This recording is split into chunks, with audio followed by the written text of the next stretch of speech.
What do you get when you mix a political assassination, a viral beard, and one of the most awkward shouts of USA in recent history? You get David, the man who became an instant internet mystery right after Charlie Kirk was fatally shot. Some people thought he was celebrating. He says he was saving lives. The truth? Somewhere between Forrest Gump at a frat rally and the world's most misunderstood hype man. So today, we're breaking down 10 wild facts about the bearded man at the Charlie Kirk shooting, his bizarre defense, and how his viral moment turned him into the most controversial spectator in America. Grab your popcorn, because this story has more twists than a conspiracy subreddit. Fact 1. The beard became famous before the name. When the video first dropped, nobody knew who the guy was. All people saw was the man in a backward cap, with a beard jumping up and shouting USA, while others screamed and fled. The optics? Brutal. It looked like he was cheering on Kirk's death like a touchdown celebration. But in the court of public opinion, facial hair speaks louder than context. Overnight, he became the bearded guy. And just when the internet was ready to roast him alive, David finally spoke up. Fact 2. He claimed he was creating a distraction. In a 2-minute video, David explained, "I shouted USA not as provocation, but to project strength, encourage others, and create a distraction that might save lives." Which is a fascinating defense.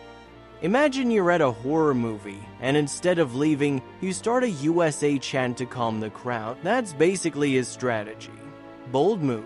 Risky execution. But wait, his explanation wasn't just patriotic karaoke, it came with backstory. Fact 3. He thought it was fireworks.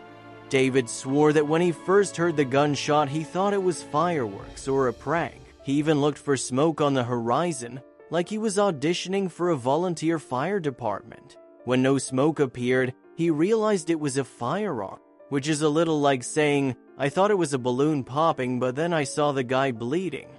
Not exactly reassuring, and his reaction to the chaos? Straight out of an improv skit. Fact 4. He smiled and that made everything worse. In the viral clip, David wasn't just chanting, he looked like he was smiling, and that smile became meme fuel. Critics said he looked thrilled. Supporters argued it was shock. David later said, "Some are upset because I smile, some because I cheer, and others because they don't have the information yet." Translation. He's basically saying, "Don't judge me on a freeze frame, bro." But the internet? Yeah, it judged. Fact 5. He called himself the happiest person alive. After backlash, David doubled down in another video. This time, he looked into the camera and declared himself the happiest person you ever met in your entire life. Which is not the tone you want when you're defending yourself against accusations of celebrating a murder. That's like claiming innocence while juggling clown balloons. Wrong vibe, my dude. Still, he insisted he wasn't mocking Kirk's death. Quite the opposite. Fact 6. He said he was there for Charlie. In his post, David wrote, "For everything Charlie represented, I was there for him, not for his words. I just wanted to meet him." Which is either touching or suspicious depending on how you read it. Imagine showing up to a Beyoncé concert yelling USA when the stage collapses and then saying, "I was really just there to meet her." That's the energy. But the story doesn't stop at his personal defense, it ties into the bigger picture. Fact 7. The crowd was already in shock. Videos from Utah Valley University showed sheer chaos. Gasps, screams, people running. Into that chaos, David stood up and shouted, "USA!" To him, it was rallying strength. To everyone else, it looked like the worst pep rally in history. It's proof that in a crisis, perception is everything. One person's morale boost is another person's "what the hell is wrong with you?" And speaking of perception, let's talk backlash. Fact 8. Internet backlash was instant and savage memes. Tweets, rage posts, you name it. The internet tore David apart. Some called him a plant, others labeled him a provocateur. A few even suggested he staged the whole thing for clout. And David? He asked for forgiveness, claiming he'd explain everything when the time was right.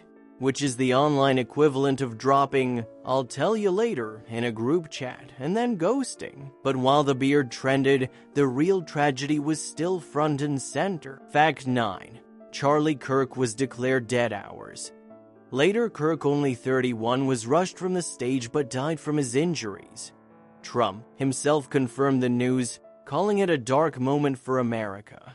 Whether you loved him or hated him, Kirk's death became the headline. David's USA moment became the viral subplot, the strange meme-ready footnote attached to tragedy. And here's the part that ties it all together. Fact 10. David's legacy is now stuck to Kirk's. Like it or not, David's 2 seconds of shouting are forever tied to the story of Charlie Kirk's assassination. His defense videos, his happiest person alive claim, his pleas for understanding, they're all part of the bizarre narrative. History books won't remember every face in that crowd, but the bearded man with a backwards cap, he's internet folklore now. So there you have it. 10 insane facts about David, the man accused of celebrating Charlie Kirk's assassination, who insists he was trying to save lives by chanting USA. Was he a misunderstood patriot, or just the world's most awkward hype man? That's for you to decide. Drop your thoughts in the comments. Was David innocent, or did he make things worse? And if you made it this far, smash that like button, hit subscribe, and share this with someone who thinks shouting USA is the cure for chaos. Because if a beard, a smile, and 3 letters can cause this much drama, you know the story's far from over.